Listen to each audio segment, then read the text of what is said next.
Olá, iniciando mais um programa Presença e Harmonia com o apoio cultural da antiga e mística Ordem Rosa Cruz, a MORC, grande loja da jurisdição de língua portuguesa, dando continuidade hoje ao programa inédito com a série de programas que está abordando o tema a aura humana. E para apresentar este assunto tão interessante, temos uma vez mais aqui conosco o Frater Oswaldo Milman Júnior, que é chefe da divisão de ensino e instrução da nossa grande loja de língua portuguesa, que vai dar continuidade aí a esse assunto que tem despertado muita curiosidade aí dos nossos amigos de casa, dos telespectadores. Oswaldo, bem-vindo de volta. Jamil, obrigado por estarmos aqui, é sempre uma oportunidade de interagir com o público e novamente dando sequência então àquilo que nós vimos tratando, hoje já com o quarto programa, dentro dessa sequência da aura humana. Hoje vamos abordar então a parte que muitas pessoas despertam interesse no sentido de saber sobre a cor, as cores da aura, porque as cores da aura elas estão associadas também com aquilo que nós falamos, o estado físico, mental, psíquico, espiritual da pessoa, né? Como a gente verifica, os grandes avatares, os santos da humanidade, sempre estão aureolados, né? Sim, e são representados. A aura deles é muito pura, muito branca, né? É a aura elevada. Mas a aura em si, o que nós podemos dizer, o que as pessoas sempre querem saber, né? Eu até podia projeta lá a primeiro slide falando da aura, onde nós temos um campo de expansão dessa aura, dessa energia. Então a aura, na verdade, é um campo energético, eletromagnético, né? E as cores da aura estão associadas com aquilo que nós falamos, com o estado físico, mental, espiritual, psíquico da pessoa. Se você estiver bem, se você estiver realmente com propósitos elevados, se você estiver fortalecido, enfim, psicossomaticamente harmônico, você vai irradiar uma aura compatível com um estado de saúde e nisso vai aparecer uma cor. Agora, existem os métodos, né, de percepção dessa aura, que são o método mecânico, que é aquilo que nós já falamos de Padre Landel de Moura, com a quirliangrafia em 1912, que inventou a máquina.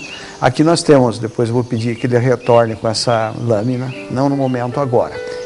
Depois eu pediria que voltasse com essa lâmina, mostrando as vibrações da aura e a projeção da luz colorida para formar realmente uma heterodinação ou combinação dessa frequência vibratória a fim de que possamos vê-la, porque a aura em si, ela não tem uma cor inerente, imanente, ela é uma frequência de eletromagnética de elevadíssimas vibrações na escala, né, do teclado cósmico, onde elas realmente não são passíveis de observação de uma forma direta. Então, a não ser, como nós vamos dizer, psiquicamente, que a pessoa seja um clarividente. Ou, neste caso aqui, que agora sim eu pediria que ele colocasse a lâmina, a transparência, ali você tem um campo luminoso, você tem as vibrações da aura, que, como nós falamos, elas não têm cor propriamente imanente, né? Mas produzem, e a projeção de uma luz colorida. Então você forma, com aquela luz violeta projetada contra a parede, essa luz refletida na tua aura, né, nessas vibrações da aura, vão formar um campo de heterodinação ou combinação de frequências de luzes e vão produzir na tua consciência a possibilidade de você ver uma determinada cor, uma cor específica. Que é a cor correspondente ao estado espiritual, mental e físico da pessoa. Então, essa cor vai corresponder ao estado físico, mental e espiritual da pessoa, né? Mas tem que haver essa heterodinação, essa combinação dessas vibrações. Então, esse é um método mecânico. Assim era feito, por exemplo, com essa eletrofotografia do Padre Landel de Moura, pioneiro, que em 1912, né, onde tem um museu lá em Porto Alegre, que nós já falamos, e que depois foi arrefecido, né, esse estudo, porque ele era um clérigo e havia muita preconceito em torno da questão e provavelmente foi cerceado na sua liberdade de estudos parapsicológicos. Claro. Porque isso está dentro da parapsicologia. Por isso não é tão simples, não é tão fácil. Mas a aura é constatável, a aura é mensurável, né? E aí a kirliangrafia provou que sim, né? Tanto que, como nós falamos, em Portugal, na Rússia, é muito avançado, eles usam muito, os médicos recorrem para os diagnósticos médicos a esses meios. Inclusive o Kirlian é posterior ao Padre Landel, né? Sim, o Kirlian já é 1939, onde ele lança a máquina da kirliangrafia, porque fazendo experiências como ele era eletricista, ele começou a levar alguma espécie de choques, né? Onde formava assim, ao redor dos dedos, das mãos dele, aquele efeito chamado corona. E essa frequência elétrica, ela não chegava a agredir tanto, mas era algo que não era um choque mortal, mas era um choque leve, era uma coisa que aparecia. E ele via aquele campo colorido. Então ele desenvolveu a máquina da kirliangrafia, e através dessa máquina ele começou a ver estatisticamente, fazer estudos para verificar. E eram cores diferenciadas. E ele foi então estabelecendo estatisticamente um cronograma vendo que conforme a cor, conforme o estado, a aura parecia esburacada, a aura parecia completa, a aura parecia refinada. E as cores variavam, eram cambiantes de acordo com os diagnósticos. Então lá, digamos que era uma doença, o câncer tinha um tipo de aura. E aquilo era estudado e se repetia com vários pacientes que estavam vivendo o mesmo problema. Então a kirliangrafia foi mostrando que de fato é possível. Agora, esse é um método mecânico de observação. Mas isso mostra que a aura de frequência elevadíssima e foge aos parâmetros de observação assim, direta. Então, por meios indiretos, como nós mostramos lá, através de um campo de luzes coloridas, essas luzes, em contraste com o campo áurico, né, das energias vibratórias da aura, forma-se um padrão de cor que se revela, então, como vai no nosso cérebro ser interpretada com uma cor dentro de um diapasão ou de um espectro de cores que vai nos identificar se a pessoa está saudável ou não, né? Então, logo mais adiante nós vamos ver isso. E tem um outro método também, que é o método psíquico de observação da aura. O método psíquico, pode-se dizer até, é mais confiável, quando a pessoa tem um poder, um dom, ela é um dotado, ou ela nasceu ou se desenvolveu psiquicamente, que ela muitas vezes vê a aura. E aí, para os outros que não veem, parece um descrédito, né? Pessoa, mas eu acho que essa pessoa está inventando. Na verdade, por isso a gente diz, sentir a aura até é mais importante do que vê-la. E senti-la, a gente vai estar sempre tendo essa possibilidade. Porque quando você entra num ambiente, você está em contato com as pessoas, de imediato você já sente se há uma responsividade positiva ou negativa. Há uma reação. Porque aí essa reação vai ocorrer não através de métodos mecânicos, mas de métodos psíquicos. O que a gente quer dizer com isso? Temos, como nós já falamos, os centros psíquicos, a pineal, a pituitária, a tireoide e principalmente o centro psíquico da pineal, que é o mais elevado, né? O mais responsivo, ele responde por 75% da visão, da clarividência. Então, como a pineal ela está muitas vezes desenvolvida na pessoa, é o chamado terceiro olho, essa pessoa tem a percepção extrasensorial mais acentuada. Consequentemente, o sistema nervoso dela é mais dotado ou preparado para ela reagir, né, responder a esse estímulo dessa frequência vibratória daquele com quem a pessoa entra em contato.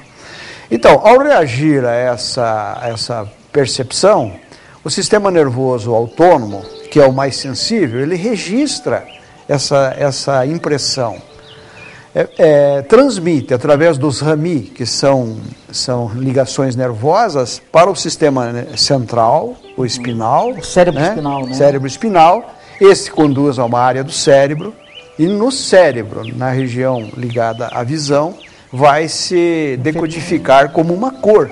vai aparecer uma cor para a pessoa. Então, pelo que você está falando, Frater Oswaldo, não é a aura que tem cor. Nós tem. É que interpretamos de acordo com a frequência vibratória recebida, isso é interpretado pelo cérebro com uma cor específica, de acordo com o tipo de vibração que está vindo, se é uma vibração de doença, se é uma vibração de saúde, de elevação espiritual, etc.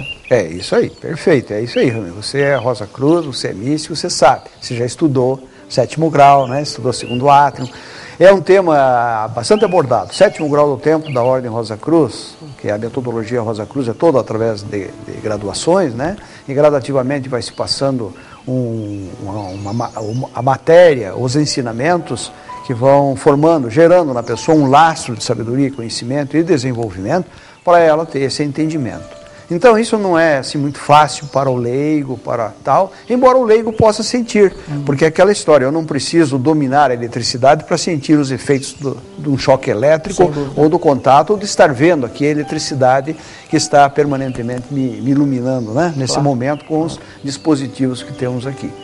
Então, não é preciso ser um especialista nisso. Há sensitivos, há pessoas que têm esse poder, e aí a gente vê, inclusive, as grandes curas, os milagres, chamados milagres, né?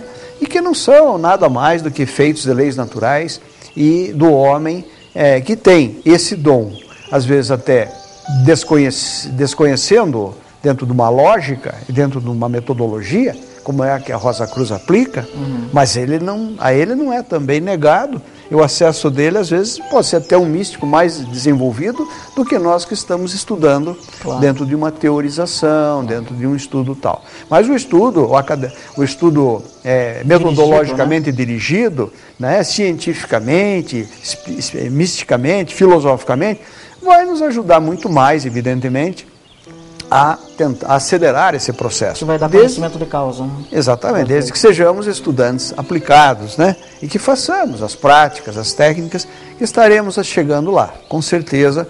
Isso. Então a gente vê essas curas, né, Jamil? A gente olha aquela história da pessoa que vai e benze o animal que está lá, vulgarmente doentinho, com aquela tal da bicheira, né? E a pessoa faz algumas bênçãos, algumas orações, ela coloca a mão, né?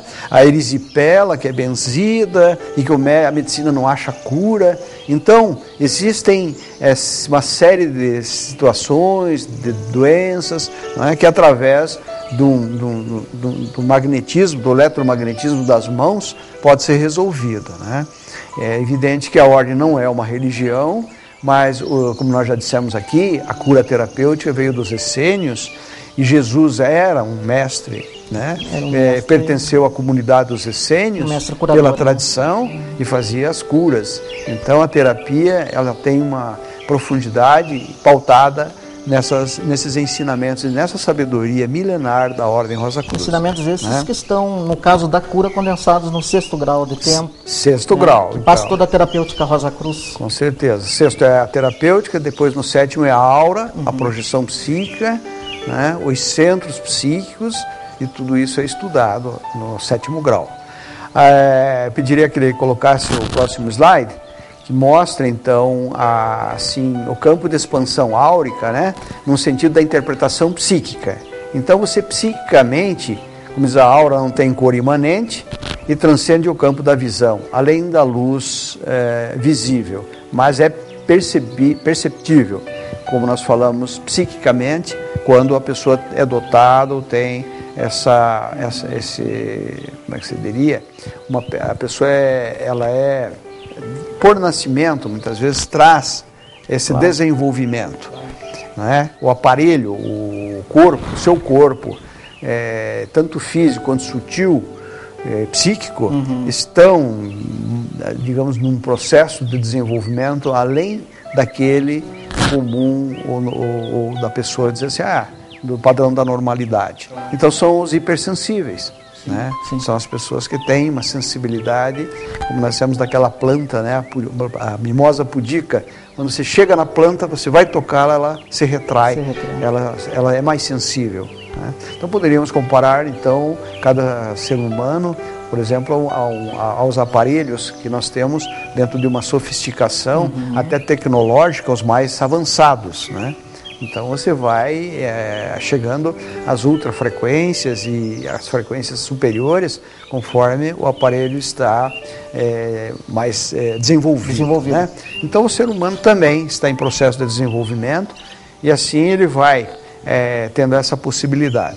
Nós vamos ver na sequência agora a projeção de alguns slides, né, que a técnica vai colocar durante alguns minutos, para a gente descrever a aura. Essa é a aura, que seria o violeta claro, a aura que indica o indivíduo em franco desenvolvimento espiritual, é a aura dos místicos, a aura das pessoas, muitas vezes até com bastante inclinação religiosa, né, e espiritualista. Então o violeta claro, ele identifica uma aura positiva e uma aura que, na escala, você sabe que o violeta, ele está no limiar entre o ultravioleta, né, e na escala abaixo perceptível é o violeta.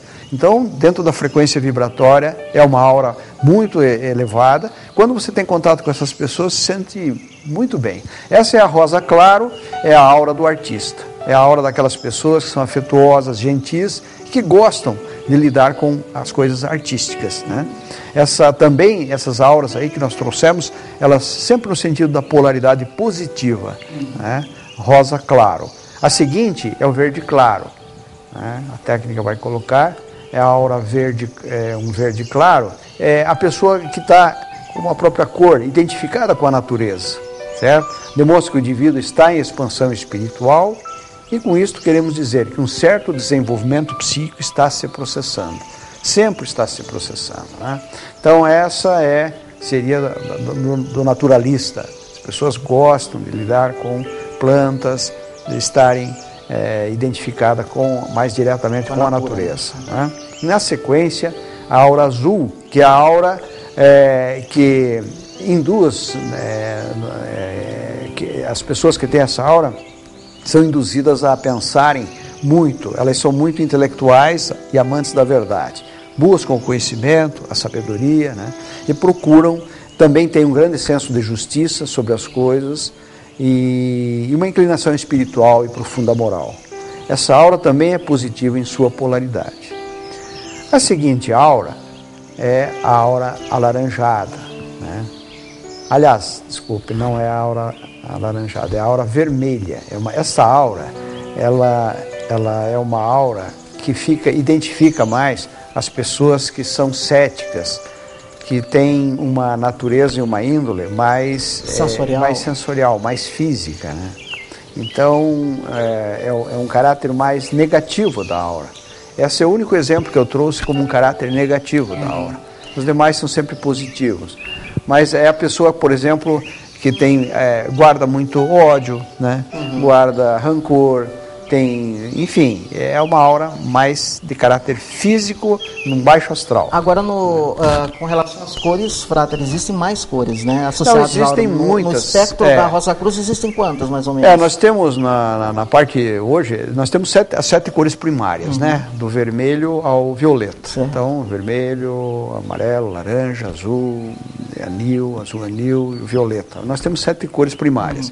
Mas na aura nós temos 18 nuances de cores. O espectro da aura ele é muito amplo, né? No sentido de cada nuance dessa estar identificada com uma situação, com uma característica da pessoa. Então, uma pessoa com uma aura marrom, por exemplo, é possível? Marrom, sim, pode ser marrom. Se for marrom escura, então é uma pessoa negativa. Realmente, todas as cores que se inclinam para a negatividade, eu não tenho de memória aqui todas elas, mas elas têm você olha o espectro e você vai identificá-la, né?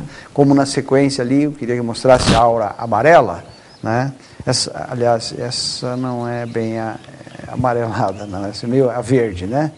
Eu não sei se ele perdeu-se lá na técnica, mas é amarela? É amarela? Então eu que estou vendo aqui de uma maneira um pouco distorcida.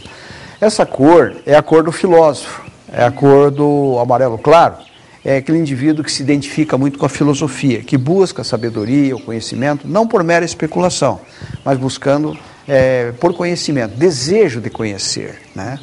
Então é a cor do filósofo, ela é uma pessoa muito amável, agradável nos relacionamentos. A seguinte, então, que é a laranja. Essa cor é a cor do entusiasta, da pessoa animada. Quando você vê uma pessoa, Jamil, que gosta muito de festa, muito alegre, muito jovial, normalmente a aura dela estaria nesse padrão aí, nesse parâmetro, laranja. E a seguir, a aura branca, que seria branca, mas a aura não tem cor, mas ela nos induz a perceber uma cor. Essa seria a cor mais elevada na escala vibratória da observação da aura. É a reunião de todas as cores e essa é realmente do espírito dos mestres, dos avatares, né? Quase que aqui no plano nosso de vida, de luta, é difícil realmente encontrar alguém, mas não há dúvida que uma santidade, né, em alguns momentos ela poderá refletir essa cor da aura. Então, mas é aquilo que nós dissemos, a sensação que nos induz através do nosso contato, da nossa simpatia ou antipatia com aquilo com que nós relacionamos, é que é mais importante do que propriamente ver a aura. As pessoas, elas ficam muitas vezes sequiosas, desejosas, né, de viver esse fenômeno, de ver a cor, né? E é lógico que ela tem sua relativa importância, ou grande importância, quando, dentro de um processo, como nós falamos da quirliangrafia, você consegue, através disso, chegar a uma conclusão e dar um diagnóstico médico. Né? Mas não é que isso seja, para nós que convivemos, o mais importante. O mais importante é a gente sim saber que existe a aura. A aura é um campo eletromagnético que nós convivemos, tanto com pessoas, quanto com aquilo que nós tocamos, o nosso meio ambiente, com tudo aquilo que nós absorvemos, né? Como já falamos, em contato com a natureza, quando vamos a uma praia, quando caminhamos, quando entramos num bosque, nós aurimos essa energia. Né? Por isso a gente às vezes tem que fugir das grandes megalópolis, das cidades, né, que onde você chega e vê, tem aquela selva de pedra. Né? Agora uma pergunta... Viver em apartamento só, né, fechado, sem né? oxigenação, não é muito, né, muito o ideal, não é o ideal. Né? O homem não foi feito para viver. Eu tinha um amigo, sabe, Jamil, que ele dizia que ele veio de Portugal, né, e procurando uma casa para alugar. No caso, um caso muito específico, eu tinha uma propriedade. E eu disse para ele, ele disse, eu não quero morar num túmulo de vivo. Né? A gente não deve fazer essa conotação, porque isso até parece uma coisa antiquada, e amanhã ou depois eu irei morar, né, num apartamento. Mas o apartamento, se ele for bem decorado, bem iluminado, ensolarado, ele vai trazer boas vibrações. Claro. Mas há locais muito tristes, locais muito fechados, onde a frequência vibratória realmente não vai ser a ideal. Né? Doutor Oswaldo, uma pergunta que eu tenho certeza que está se formando, agora só não sei se vai dar tempo de você responder nesse programa ou ficar para o próximo. Está se formando na mente do nosso telespectador, com certeza. Aquela pessoa que, por força da sua profissão, tem que trabalhar num lugar que a gente chama de pesado. Por exemplo, uma pessoa que trabalha no hospital ou atendendo pacientes que têm problemas diversos. Aquela pessoa que volta carregada, com a aura desvitalizada para casa. Que é perfeitamente possível, né? Que frequentam lugares pesados. O que elas podem fazer para aliviar? Se aliviar, transformar a sua aura, se desfazer dessa sensação desagradável. Tem técnicas para isso? Podemos abordar alguma coisa? Jamil, aquilo que nós falamos, né? Na ordem nós aprendemos muito o processo da respiração profunda, né? E até da respiração neutra. Respiração profunda é aquela em que você inala, retém pelo tempo que você pode, depois você exala. A respiração neutra é aquela que até acalma, é muito calmante. É você inspira profundamente e solta, libera. Você faz isso. Tem também as entoações dos sons vocálicos. Né? É evidente que quando você chega no aconchego do teu lar, se você tiver uma ambientação boa, flores, plantas, tudo que você puder ter, né? A participar, até um animal, às vezes, como é bom, né, você participar da aura de um bichinho de estimação. Isso ajuda então a levar as pessoas têm meios delas se locupletarem naquela ausência, naquele buraco que fica, né? Dessa convivência, muitas vezes, como se diz, por circunstâncias que nos são colocadas. O incenso parece que ajuda bastante. Também o incenso eleva na vibração sutil da aura humana, né? porque o incenso vai produzir efeitos tanto na questão do odor, que já vai melhorar a condição vibratória, né, do local, você sentindo aquele odor, e é pela elevação, porque ele vai influir nos teus centros psíquicos. Quer dizer que, psiquicamente, você vai melhorar a tua condição vibratória. Então, o incensamento leve, né, não sobrecarregar. Mas isso tudo ajuda. É o perfume, né, do incenso, do aroma, o ambiente arejado, as condições criadas, como nós já falamos, através. E quando possível, a pessoa deve fazer o contato com a natureza. Claro. Né? Boa alimentação, muita água. A água é fundamental. A magnetização, inclusive, do ser humano, né? O eletromagnetismo da água vai ajudar no campo áurico.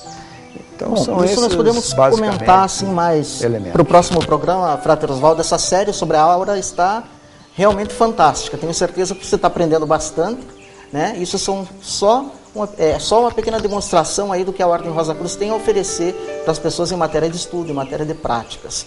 Frater Oswaldo, o Frater está convidado então a retornar para mais um programa, para quem sabe completarmos, né, essa série sobre a aura, e deixo aí à vontade para o Frater fazer suas despedidas.